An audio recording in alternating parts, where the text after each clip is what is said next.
کیا بول رہا ہے زبان سے؟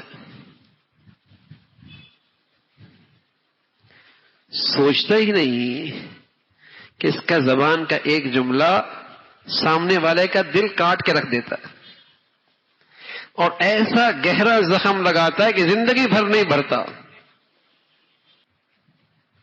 اسے احساس ہی نہیں ہے کہ یہ زبان کے بول تول کے بولو، اس لیے کہ کل بارگاہ خداوندی میں ان کا تول ہوگا.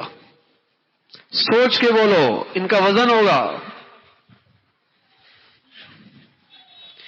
تنقید بھی کرنی ہے، کسی کو غلطی بتانی بھی ہے، تو کیسے الفاظ کا انتخاب کرنا ہے،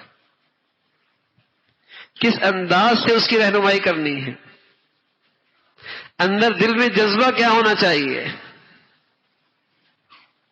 یہ لکھے جا رہے ہیں بول، سب ریکارڈ ہو رہا ہے.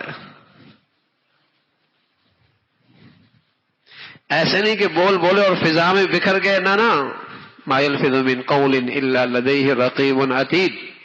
بیٹھا فرشتہ لکھ رہا ہے، سب محفوظ ہو رہا ہے.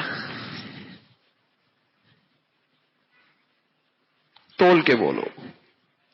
پھر اللہ کریم نے زبان جیسی نعمت دی ہے اور اس کی حفاظت کا بھی انتظام فرمایا. 32 دانتوں کے درمیان رکھا، 2 ہونٹوں کی شکل میں گیٹ بنا دیے، 2 کان دیے، 1 زبان دیے. سنو زیادہ، بولو کم، اور بولو اور احتیاط سے بولو.